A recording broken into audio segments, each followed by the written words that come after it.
ಮಾರುತಿ, ಈ ಶತಯೋಜನ ವಿಸ್ತೀರ್ಣವಾದ ಸಮುದ್ರವನ್ನು ದಾಟಿ ಬಂದ ನಿನ್ನ ಪರಾಕ್ರಮವು ಅದ್ಭುತವಾದುದು.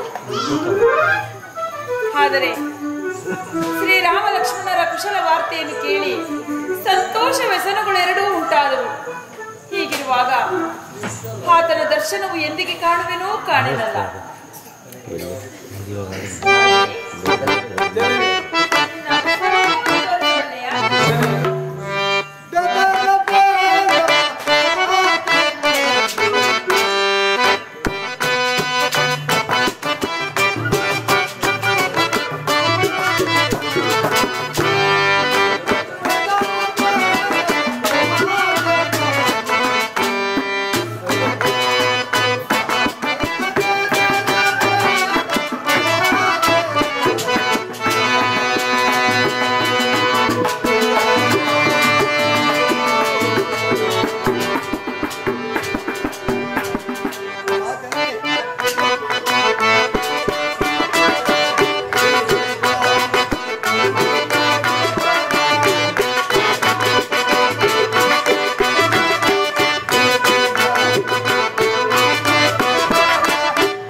ಸದಾ ಕಾಲದಲ್ಲಿಯೂ ಸೀತಾ ಜಾನಕಿ ಎಂದು ನಿಮ್ಮನ್ನೇ ನೆನೆದು ನಿದ್ರಾ ಆಹಾರಗಳನ್ನು ತೊರೆದು ಪ್ರಿಯತೆಯಿಂದ ಸಲ್ಲಣಿಸುತ್ತಿರುವ ತಾಯಿ, ನೀನಿರುವ ಆ ವಾರ್ತೆಯನ್ನು ಆತನಿಗೆ ತಿಳಿದರೆ ಕೂಡಲೇ ಲಕ್ಷ್ಮಣ ಸಹಿತರಾಗಿ ಬಂದು ಈ ದುಷ್ಟರಾಮವನ್ನು ಹೊರಿಸಿ ನಿಮ್ಮನ್ನು ಸಂತೋಷದಿಂದ ಕಂಡುಕೊಂಡು ಹೋಗುವುದು.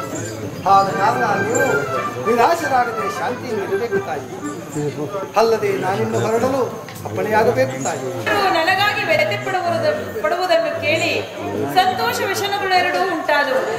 ಆದರೆ ಹೀಗಿರುವಾಗ ಎಂದಿಗೆ ಆತನ ದರ್ಶನವನ್ನು ಪಡೆಯುವೆನೋ ಕಾಣೆನಲ್ಲ ಮಾರುತಿ. ಇದಕ್ಕೆ ಸಂಕೋಚವೇ?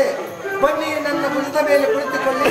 ಕ್ಷಣ ಮಾತ್ರದಲ್ಲೇ ಶ್ರೀರಾಮನ ಸನ್ನಿಧಿಯನ್ನು ಸೇರಿಸಿದರು. ಮಾರುತಿ, ತಪ್ಪಿಗೆ ತಕ್ಕಂತೆ ಮಾತನಾಡುತ್ತಿರುವೆಯಲ್ಲ. ಒಂದು ವೇಳೆ ನಾನು ನಿನ್ನ ಹೆಗಲ ಮೇಲೆ ಕುಳಿತುಕೊಂಡು ಬಂದರೆ ಆ ನೀಚ ರಾವಣನಿಗೆ ವಿಚಾರವು ತಿಳಿದು ನಿನ್ನ ಮೇಲೆ ಯುದ್ಧಕ್ಕೆ ಬರುವನು.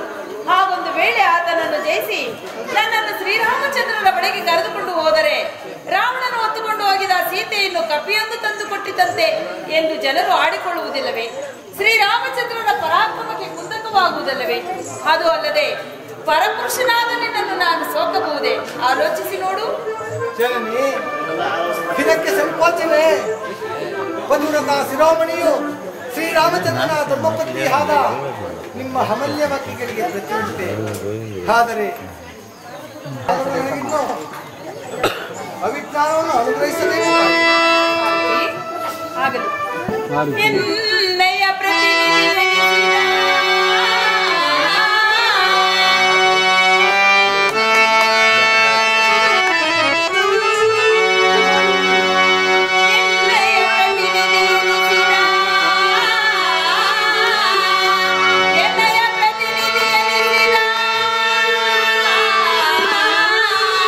Thank you.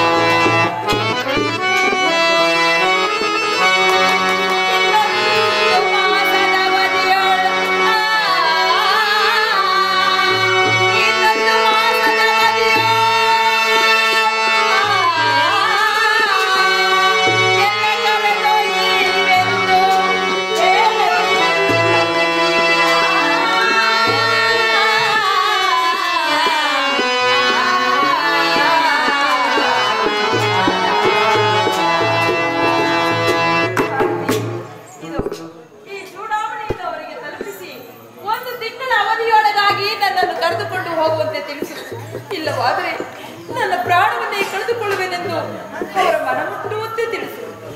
ಮಾರುತಿ, ನನ್ನ ಮೈದನಾದ ಲಕ್ಷ್ಮಣನ ಕುಶಲ ವಾರ್ತೆಯನ್ನು ಕೇಳಿದ್ದೇನೆಂದು ತಿಳಿಸು. ಮಾರುತಿ, ಆದರೆ ಗರುಡನು, ವಾಯು ಮತ್ತೆ ನೀನು ಈ 3 ಜನರಿಗೆ ಶತಯೋಜನ ವಿಸ್ತೀರ್ಣವಾದ ಸಮುದ್ರವನ್ನು ದಾಟಲು ಅವಕಾಶವಿರುವುದು. ಹೀಗಿರುವಾಗ ಶ್ರೀರಾಮಚಂದ್ರರು ನನ್ನನ್ನು ಕರೆದುಕೊಂಡು ಹೋಗುವರೆ? ಜನನಿ, ಸುಗ್ರೀವರಾಜನ ಬಳಿಯಲ್ಲಿ ಹಿರತಕ್ಕ ಕಪಿಚರಣಿಗಳು ನನಗಿಂತಲೂ ಪರಾಕ್ರಮಶಾಲಿಗಳು. ಇದು ಸಾಮಾನ್ಯ ಕಾರ್ಯವೆಂದು ಸುಗ್ರೀವರಾಜನು ನನ್ನನ್ನು ಕೇಳಿದ್ದನು. ಈ ಮಾಡಲು ಆ ಮಹಾವೀರರನ್ನು ರಾಮ ಲಕ್ಷ್ಮಣರ ಬಾಣ ಪರಂಪರೆಯಿಂದ ರಾವಣನು ಮಾತ್ರವಲ್ಲ, ರಾಕ್ಷಸರ ವಂಶವೇ ನಿರ್ಮೂಲವಾಗಿ ಹೋಗುವುದು. ತಾವು ಶೀಘ್ರದಲ್ಲಿಯೇ ಶ್ರೀರಾಮನ ಸನ್ನಿಧಿಯನ್ನು ಸೇರುವಿರಿ. ನಾನು ಹೊರಡಲು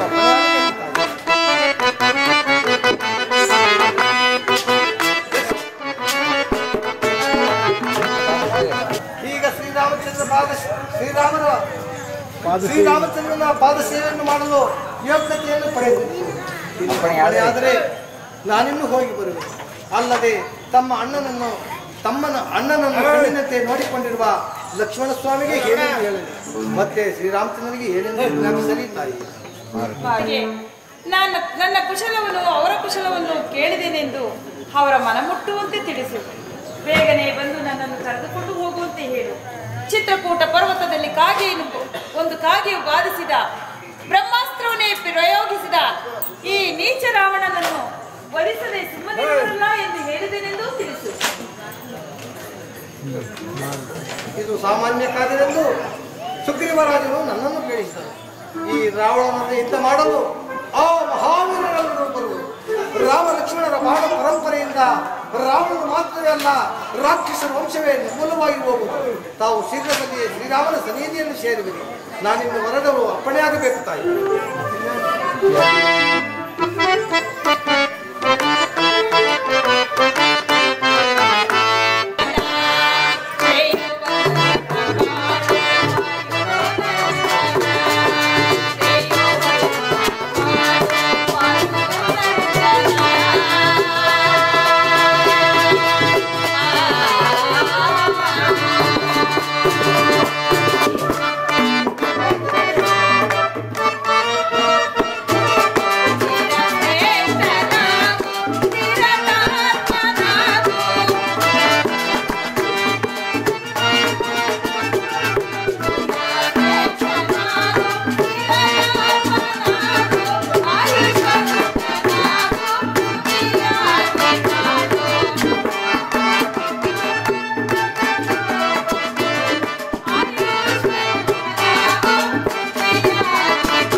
ಪವನವಾಯಿತು. ಈಗ ಶ್ರೀರಾಮಚಂದ್ರನ ಪಾದ ಸೇವೆಯನ್ನು ಮಾಡಲು ಏಕತೆಯನ್ನು ಪಡೆಯುತ್ತಾಯಿತು. ನಾನಿನ್ನೂ ಹೋಗಿ ಬರುತ್ತಾಯಿ. ಅಲ್ಲದೆ ನಿಮ್ಮನ್ನು ಕಾಣುವವರೆಗೂ ನಿತ್ಯ ಆಹಾರಗಳನ್ನು ತೋರಿಸಿಪ್ಪ. ನನಗೆ ಈ ಹೊಲದಲ್ಲಿ ಒಂದು ಫಲಕ್ಕೆ ಅಪ್ಪಣೆಯಾಗಬೇಕು. ಮಾರುತಿ, ಈ ಹೊಲದಲ್ಲಿ ಅನೇಕ ರಕ್ಕಸಿಯರು ಅಲ್ಲಿ ಇಲ್ಲಿ ಓಡಾಡುತ್ತಿರುವರು. ಆ ಕಾರಣ ಅಲ್ಲಿ ಇಲ್ಲಿ ಬಿದ್ದಿರುವ ಒಂದೆರಡು ಫಲಗಳನ್ನು ಭಕ್ಷಿಸಿ ಜಾಗೃತಿಯಾಗಿ ಹೊರಡಬೇಕು. ತಿಳಿಯಿತೆ ಜನನಿ, ನಾನು ಧನ್ಯನಾದೇನೋ ತಾಯಿ.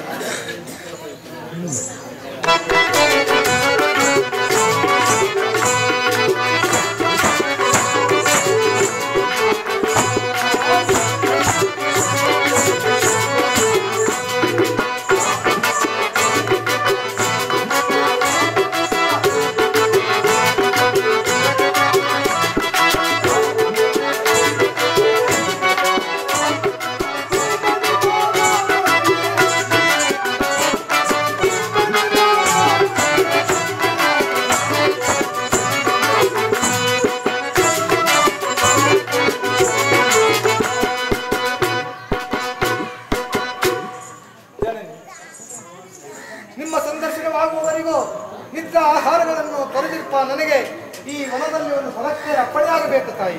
ಮಾರುತಿ, ಇಲ್ಲಿ ಅನೇಕ ರಕ್ಕಸಿಯರು ಓಡಾಡುತ್ತಿರುವರು. ಅಲ್ಲಿ ಇಲ್ಲಿ ಬಿದ್ದಿರುವ ಒಂದೆರಡು ಫಲಗಳನ್ನು ಭಕ್ಷಿಸಿ ಜಾಗೃತಿಯಾಗಿ ಹೊರಡಬೇಕು, ತಿಳಿಯಿತೆ? ಜನನಿ, ತಮ್ಮ ಇಷ್ಟದಂತೆ ಆಗಲಿ.